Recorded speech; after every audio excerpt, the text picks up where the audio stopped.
Hi everyone, ఎలా ఉన్నారంతా? నేను బాగున్నాను, మీరు బాగున్నారని అనుకుంటున్నాను, ఇంకా బాగుండాలని కోరుకుంటున్నాను. Welcome back to our channel Sasi talks. నేను మీ ససి. ఇక్కడ బీరకాయలు చూసారండి, మొన్న నేను మా ఊరు వెళ్ళినప్పుడు చూపించాను కదా, ఫ్రెష్ బీరకాయలు. వాటి పీల్తో అంటే తొక్కతో ఎలా పచ్చడి చేయాలో మనం ఇవాళ చూద్దాము. ఇలా ఒక పీలర్తో బీరకాయలో తొక్కంతా మామూలుగా మనం పప్పు చేసుకోవడానికి తీసేస్తాం కదా, తీసేసినప్పుడు ఈ పైన పీల్ అంతా పడేస్తామండి మనం. అట్లా పడేయకుండా దీంతో కూడా మనం పచ్చడి చేసుకోవచ్చు. ఎలా చేసుకోవాలో చూపిస్తున్నాను. మనం ఈ పైన తొక్క తీసుకున్న తర్వాత వాటర్లో వేసుకొని ఇలా చిన్న చిన్న ముక్కలుగా కొంచెం మనం చేత్తోనే అలా తుంపేసుకుంటే తునిగిపోతాయండి. చిన్న చిన్న ముక్కలు చేసుకొని వాష్ చేసుకొని పక్కన పెట్టుకోవాలి. నెక్స్ట్ దీంట్లోకి పచ్చిమిర్చి, ఆనియను, టమాటా, ఇంకా కొంచెం చింతపండు రెడీగా పెట్టుకున్నాను. ఇలా ఒక ప్యాన్ పెట్టుకొని ఆయిల్ వేడవనివ్వాలి. వేడయ్యాక మనం ఈ ముందుగా కడిగి పెట్టుకున్న ఈ బీరకాయ తొక్కని ఆయిల్లో వేసుకొని ఫ్రై చేసుకోవాలండి. ఎక్కువ మాడనివ్వద్దండి, కొంచెం మనకి గ్రీన్ కలర్లోనే కనిపిస్తూ ఉండాలి. పూర్తిగా మరీ రెడ్డిష్గా అయిపోతే టేస్ట్ ఏమి మరీ బాగోదు, మారిపోతుంది. చూసారా, ఇట్లా మనకి ఆయిల్లోనే బాయిల్ అయిపోవాలి. అలానే డీప్ ఫ్రై కాదండి, కొంచెం మామూలుగా చట్నీలు మనం ఆయిల్ వేసుకుంటాం కదా, అలా వేసుకొని ఫ్రై చేసుకోవాలి. తర్వాత పచ్చిమిర్చి అండి, పచ్చిమిర్చి వేసుకున్నప్పుడు మాత్రం కంపల్సరీ స్టవ్ని సిమ్లో పెట్టుకునే వేయండి, ఎందుకంటే అవి పగిలి నూనె పైకి చిందుతుంది. సో సిమ్లోనే ఉండాలి అది. నెక్స్ట్ టమాటాలు వేసుకున్నామండి. టమాటాలు పైన వేసేసిన తర్వాత మాత్రం కొంచెం ఫ్లేమ్ అడ్జస్ట్ చేసుకోండి.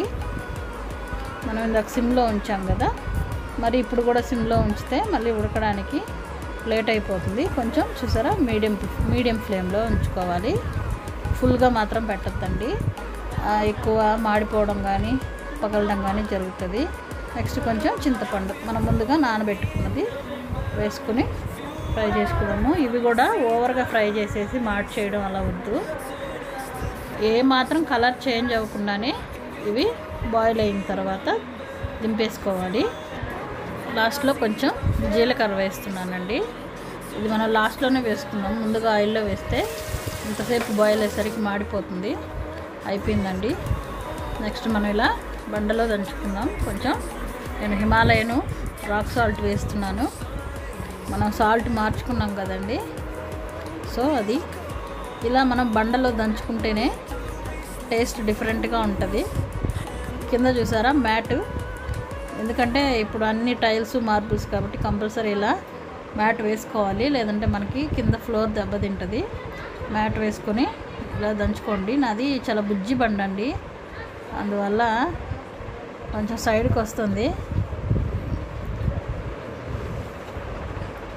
ఇట్లా మనం బండలో దంచుకున్న వాటికి రుచి చాలా బాగుంటుంది. మిక్సీ పట్టుకుంటే మళ్ళీ టేస్ట్ మారిపోతుంది, పైగా మెత్తగా అయిపోతుంది. చూసారా, ఇలా కొంచెం కచ్చా పచ్చాగా అంటే బరగ్గా ఉండాలి. అలా ఉన్నప్పుడు మిగతా టమాటా, పచ్చిమిర్చి, చింతపండు వేసి ఫ్రై చేసుకున్నాం కదా, అది కూడా వేసేసుకున్నాము.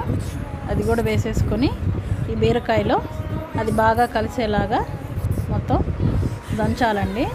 బీరకాయ ముందుగా ఎందుకు వేసానంటే కొంచెం పీచు పదార్థం కదా, అది నలగడానికి కొద్దిగా టైం పడుతుంది, అందువల్ల.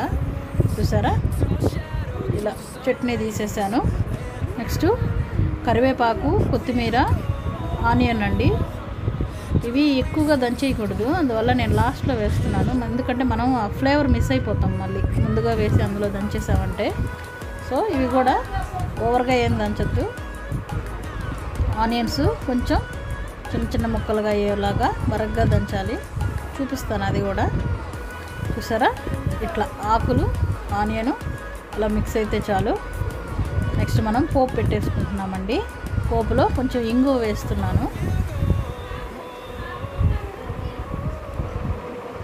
ఇంగు వేస్తే ఫ్లేవర్ చాలా బాగుంటుంది, డైజెషన్కి కూడా మంచిదండి.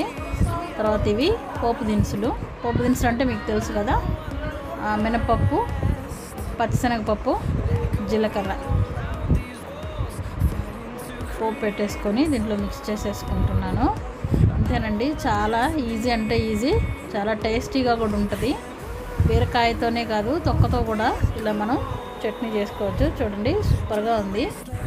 వీడియో నచ్చితే లైక్ చేయండి, షేర్ చేయండి, ఛానల్ని సబ్స్క్రైబ్ చేయండి. నెక్స్ట్ వీడియోలో కలుద్దాం. అంతవరకు బై బై.